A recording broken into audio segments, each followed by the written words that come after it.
Well, hey there. Welcome to the Superblog Codec with Danny. I'm Danny, and I'm going to be your narrator. What is the Superblog Codec? It's an audio version of a blog post found over on the Superpod network.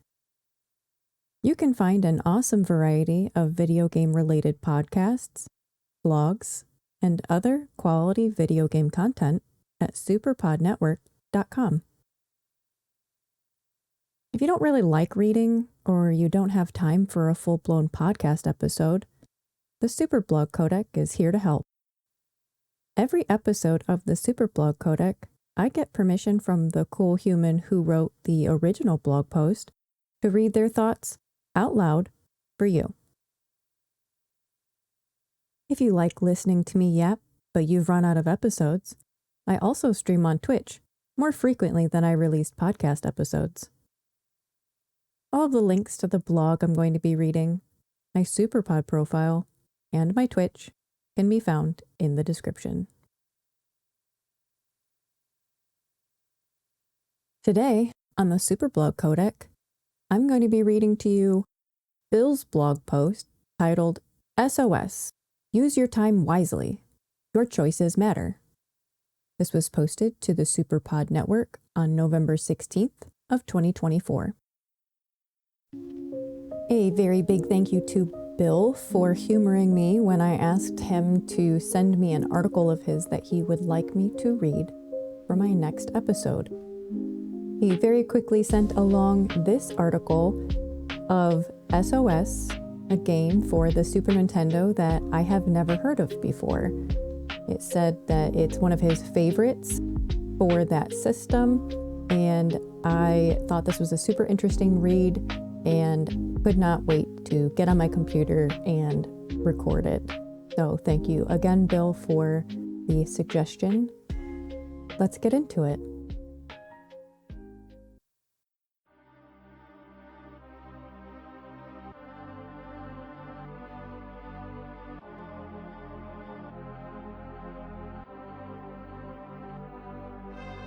Enjoying a voyage on the Lady Crithania, when suddenly disaster strikes. You now have 1 hour to escape the capsized ship while also rescuing other passengers you meet along the way. Or not.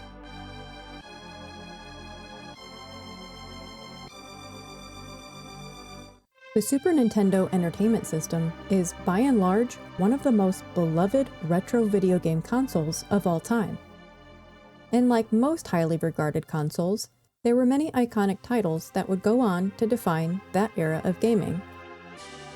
But what about the games that slipped between the cracks and fell into obscurity over the years? One of those games would make an impact on me back in the day, and would change how I view games to a degree. That game would be a little-known 1993 survival adventure game called S.O.S.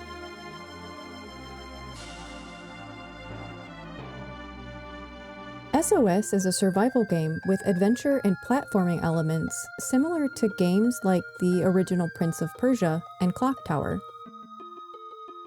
Developed by Human Entertainment in 1993, S.O.S. would notably borrow many story elements from the 1969 book/1972 film, The Poseidon Adventure, and would revolve around the fictional ocean liner Lady Crithania, which capsizes during a storm, leaving all on board trapped inside the doomed ship. With the game revolving around 4 different passengers, each with their own unique stories and backgrounds, and depending on your choices during the game, the endings greatly differ.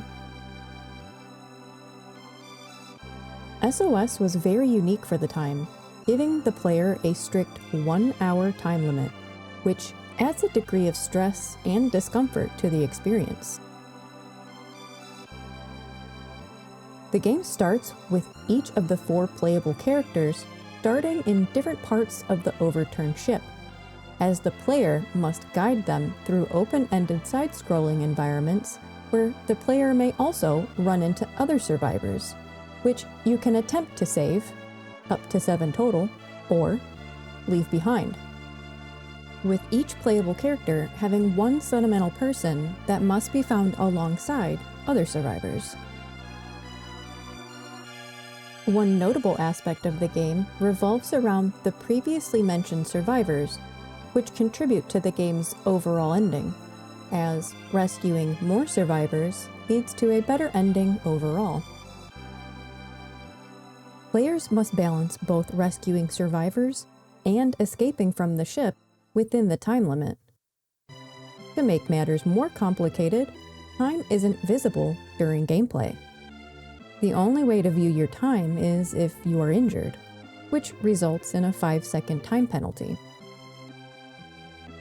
To further stand onto the stress, survivors can decline to accompany the player depending on their personality.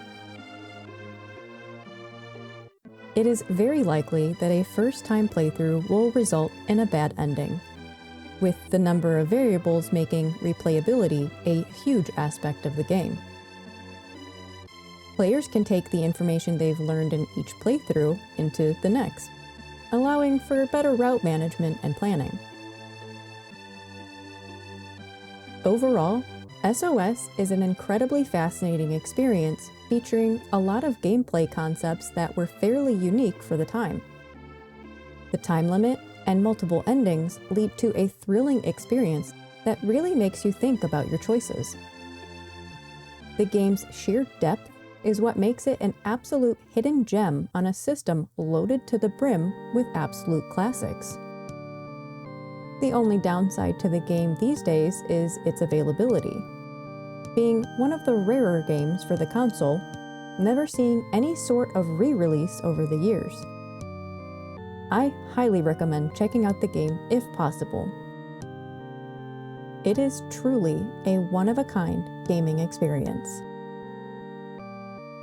The game would see a Japan-only sequel in 1999 for the original PlayStation, titled Septentrion, Out of the Blue, although it would not be nearly as well regarded by fans.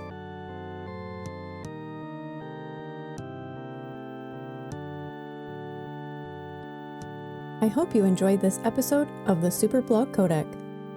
If you want to interact with the show and let me know what you think of this podcast, you can leave a comment below, or you can find me at the Superpod website at superpodnetwork.com.